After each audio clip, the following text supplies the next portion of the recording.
Magandang hapon po. Pinalaya na po ng mga hostage taker ang isang bata. May flash report sa pamamagitan ng telepono si Jay Taruk. Jay? Candice, mahigit 5 minuto pa lamang ang lumilipas at isang ang bata ang voluntaryong pinakawalan nitong si John Ducat at personal na ibinigay nga itong bata dito kay Senator Ramon Bong Revilla. At ilinawin natin mismo kay Senator Revilla kung paano ang kanyang pakikipag-usap na ginawa. Ito si Senator Revilla, Candice. Sir, paano ba pinakawalan ni John yung bata? Ay, yung bata kasi may medyo mataas ang lagnat. So, kaya nirelease yung bata.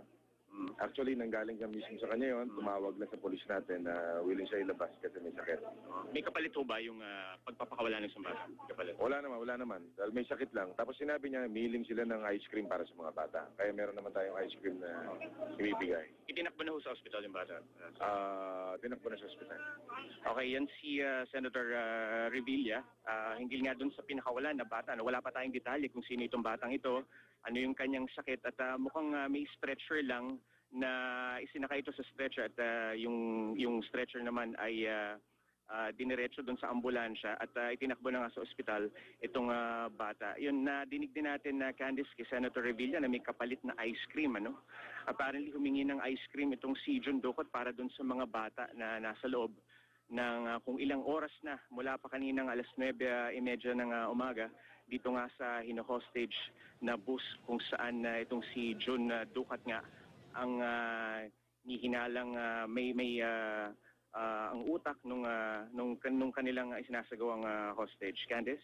Jay, meron bang arrangement para bigyan ng portalet yung mga bata? Kasi matagal din sila sa bus, no?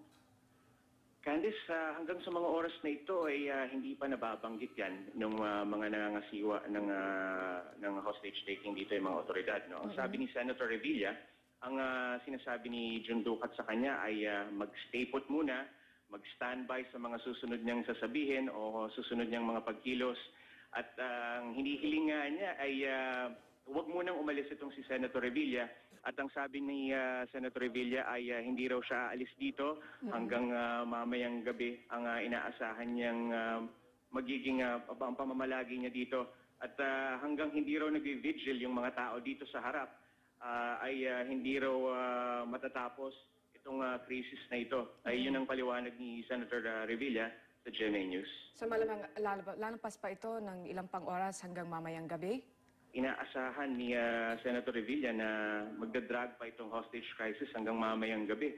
Dahil kung vigil nga yung hinihiling ni Ducat, ay mukhang aabot pa nga ng kung ilang oras mula ngayon. Matatandaan mo kanina na hinihiling niya na magtirik pa ng kandila yung mga taong magpupunta dito para nang sa gayon ay habang sinasabi niya raw yung kanyang mga hinaing, yung kanyang mga sasabihin tungkol sa nangyayari ngayon, ay mapakinggan ng husto ng sambayanan. Ito, may pahayag si Senator Revilla, Candice, pakinggan natin. Okay. May kapalit na maglalabas ng bata. Ayoko na lumabas na ako yung yung kakampi ng polis. Gusto ko lumabas na kakampi niya ako. Kaya doon ako tinitingnan ko yung kung gusto niya. Ano yung hinihingi niya sa ngayon? Sa ngayon, gusto niya makapagsalita hanggang mamaya. Gusto niya sigaw sa sambayan ng Pilipino kung ano man yung karahingan niya. At yun nga, yung problema sa korupsyon, problema sa edukasyon, problema sa babae. Okay. Jay?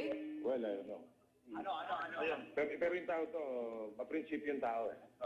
Gusto niya talaga gisingin ng mamamayan. Sir, but he's not prior records. 9195, even his family ran responsible. Oh yeah, pero meron siyang purpose sa kanyang bakit niya ginagawa. Ano yung pagkasuduan niyo dun sa bahay at sa education? Sabi ko nga sa edukasyon, kung mga bata nandito, pwede ko na tulungan ito eh. Sabi ko, at yung pabahay, yun na medyo mabigat. Di ko kaya bigyan lahat ng pabahay yan. Siguro marami naman tutulong sa... Maraming salamat, Jay Taruk. Nag-uulat kaugnay sa hostage taking sa Maynila. Manatiling nakatutok sa GMA News and Public Affairs para sa pinakabago at pinakamalaking balita.